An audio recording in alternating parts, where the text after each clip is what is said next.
Lecture 36 heading है बहिर्मंडल या फिर वायुमंडल। पहला पॉइंट है, यह वायुमंडल की सबसे ऊपरी परत है जो कि 700 किलोमीटर से लेकर 10,000 किलोमीटर तक है। नेक्स्ट पॉइंट है, इसकी ऊपरी सीमा 10,000 किलोमीटर तक मानी जाती है। इसके पश्चात यह अंतरिक्ष में विलीन हो जाती है। नेक्स्ट पॉइंट है, यह वायुमंडल एवं अंतरिक्ष के बीच की कड़ी है। नेक्स्ट पॉइंट है, गैसें अत्यंत ही विरल हैं, अर्थात गैसों का घनत्व अत्यंत ही कम है। यही कारण है कि इस मंडल में सांस लेना अत्यंत ही कठिन है। नेक्स्ट पॉइंट है, इस मंडल में हल्की गैसें जैसे हाइड्रोजन एवं हीलियम उपस्थित हैं। नेक्स्ट पॉइंट है, इस मंडल में हाइड्रोजन के बादल जो परावैंगनिक किरणों को बिखेर देते हैं एक चमकदार हिस्से के रूप में दिखाई देते हैं। इसे जियो कोरोना कहा जाता है। नेक्स्ट हेडिंग है तापीय विलोमता या फिर तापमान व्युत्क्रमण, टेम्परेचर इन्वर्जन। पहला पॉइंट है, एक ऐसी विशेष वायुमंडलीय दशा जिसमें ऊंचाई में वृद्धि के साथ तापमान में कमी के स्थान पर तापमान में वृद्धि होती है, उसे तापीय विलोमता कहा जाता है। नेक्स्ट पॉइंट है आवश्यक दशाएं। पहला, ठंडा सतह ब्रैकेट में बर्फीला सतह अत्यधिक अनुकूल दशाएं उत्पन्न करता है। दूसरा है शीत ऋतु की लंबी रातें। तीसरा है स्वच्छ आकाश। चौथा है सतह के ऊपर शीतल एवं शुष्क वायु की उपस्थिति। नेक्स्ट हेडिंग है तापीय विलोमता के प्रकार। पहला है सतही तापीय विलोमता। इसके अंतर्गत पहला पॉइंट, सतह के समीप उत्पन्न तापीय विलोमता सतही तापीय विलोमता कहलाता है।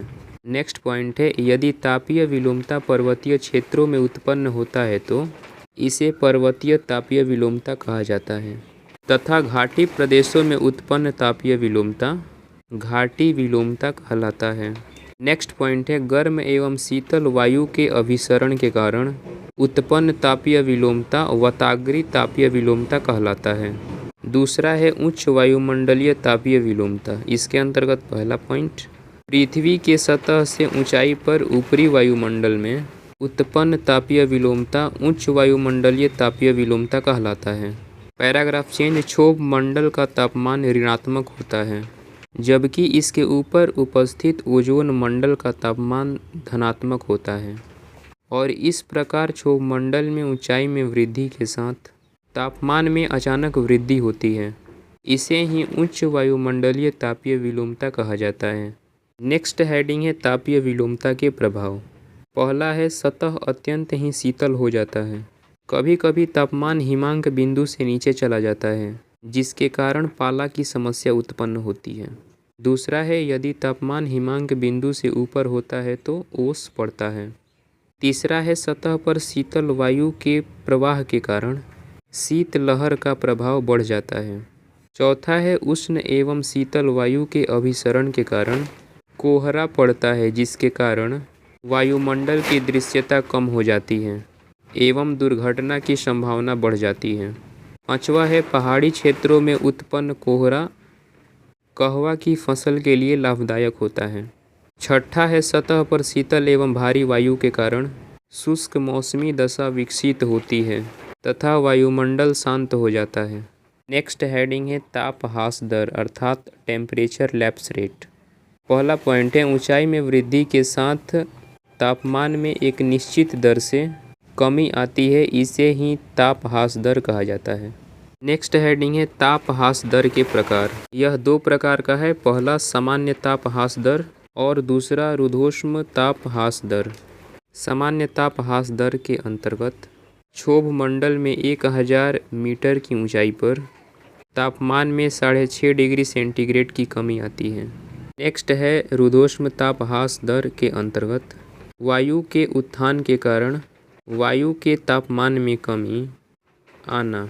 रुद्धोष्म ताप ह्रास दर दो प्रकार का होता है, एक शुष्क रुद्धोष्म ताप ह्रास दर और दूसरा आर्द्र रुद्धोष्म ताप ह्रास दर।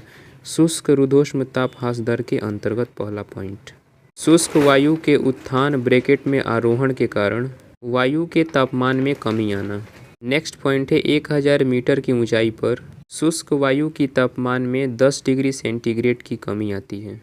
दूसरा है आर्द्र रुद्धोष्म ताप ह्रास दर के अंतर्गत पहला पॉइंट, आर्द्र वायु के ऊपर उठने के कारण तापमान में होने वाली कमी।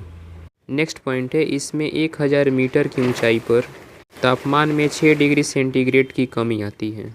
नोट: आर्द्र रुद्धोष्म तापहास दर की तुलना में सामान्य तापहास दर अधिक है और सामान्य तापहास दर की तुलना में शुष्क रुद्धोष्म तापहास दर अधिक है।